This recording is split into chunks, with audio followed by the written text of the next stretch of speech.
প্রদীপের তলায় অন্ধকার। এজিএমসি জিবি হাসপাতালের ট্রমা সেন্টারের পার্শ্ববর্তীতে জমে থাকা নোংরা জলে নরক গুলজার, ভয়ঙ্কর অস্বাস্থ্যকর পরিবেশ।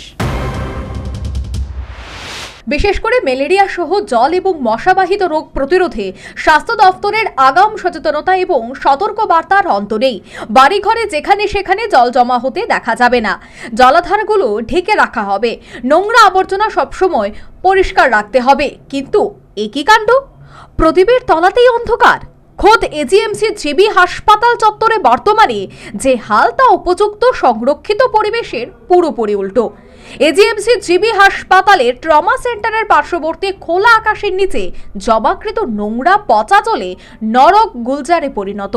কার্যত বিজ্ঞান ভিত্তিকভাবে জল নিষ্কাশনে ব্যবস্থা না থাকায় ট্রমা সেন্টারের সি ব্লক এবং ইমার্জেন্সি বিভাগের মধ্যবর্তী করিডোরের একেবারে নাক বরাবর দরজার ওপারেই নোংরা জলমগ্ন স্থানটি বর্তমানে যে কদর্য অবস্থায় তার রীতিমতো ভয়ঙ্কর, অস্বাস্থ্যকর এবং বিপজ্জনক।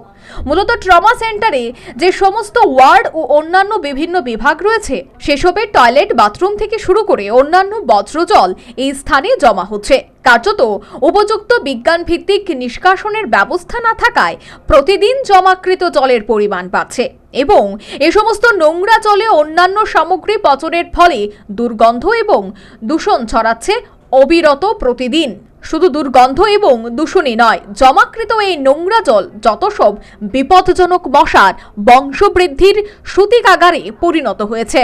এখান থেকে গোটা এজিএমসি জিবি হাসপাতালে প্রতিদিন প্রতি মুহূর্তে কারি কারি ম্যালেরিয়া এবং অন্যান্য রোগবাহী মশা সরবরাহ হচ্ছে। আরো অবাক কাণ্ড, বিষয়টি সাধারণের নজরে যেন না আসে এর জন্য তথাকথিত বুদ্ধিমানরা এই দরজায় পর্দা আচ্ছাদন দিয়ে নজর এড়ানোর বিশেষ ব্যবস্থা করে রেখেছে। এ আরো বিপজ্জনক চিন্তা ভাবনা। জমাকৃত জলের কারণে এই বেহাল অবস্থা কিন্তু মোটেও নতুন নয়।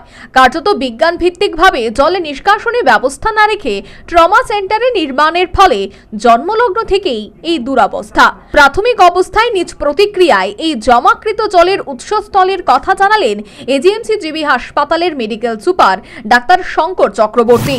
এই ব্যাপারটা আমাদের নলেজে আছে। অ্যাকচুয়ালি এটা হলো ট্রমার মাঝামাঝি জায়গাতে একটা ওপেন টু স্কাই এরিয়া, আর ইমার্জেন্সির মাঝামাঝি জায়গাতে একটা ওপেন টু স্কাই এরিয়া আছে। তো এই যে ওপেন টু স্কাই এরিয়া দুটো, এটাতে কিছু আমাদের যে আউটলেট, বিভিন্ন টয়লেটগুলির এবং ওয়াশরুমগুলির, বাথরুমগুলির আউটলেট আছে। তো এখানে কিছু জল এমনিতেই যখন এগুলি ওভারফ্লো হয় ট্যাঙ্কগুলি, ওখানে জল জমে যায়। এই জমাকৃত নোংরা জল নিষ্কাশনের বিজ্ঞান ভিত্তিক উপযুক্ত সাবলীল ব্যবস্থা যে নেই তা কিন্তু এই সংক্রান্ত কারিগরি বিশেষজ্ঞদের উদ্ধৃতি দিয়ে পরিষ্কার জানিয়ে দিয়েছেন মেডিকেল সুপার।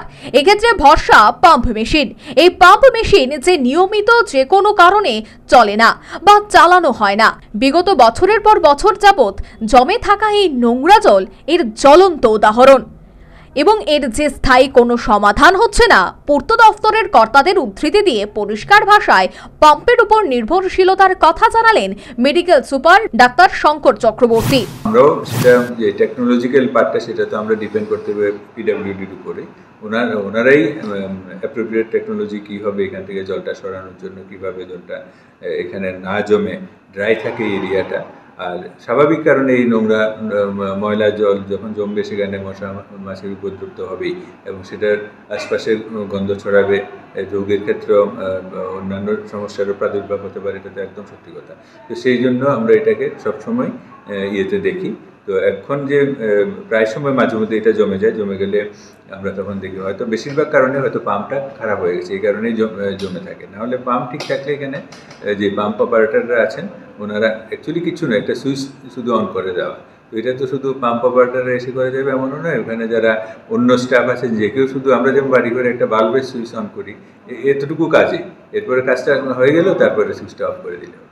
তো এটা এমন কোনো হাই এন্ড টেকনোলজি কোনো কিছু নয় যে কেউ এটা করতে পারবে না। তো আমি এখনই খবর নেব। আমার মনে হয় এটা হয়তো মেশিনটা এই পাম্পটাতেই কোনো ডিস্টারবেন্স হতে হয়েছে, সেই জন্য যে করেই হোক, স্থায়ী কিংবা অস্থায়ী, সংশ্লিষ্ট স্থানটি যেন নোংরা বজ্র জলমগ্ন না থাকে, এ ব্যাপারে বিশেষ গুরুত্ব দেওয়া অত্যাবশ্যক। বিষয়টি যে অস্বস্তিকর, বিপজ্জনক এবং রোগবাহী জীবাণুর জন্মস্থল তথা সূতিকাগার, তা কিন্তু অস্বীকার করার কোনো উপায় নেই।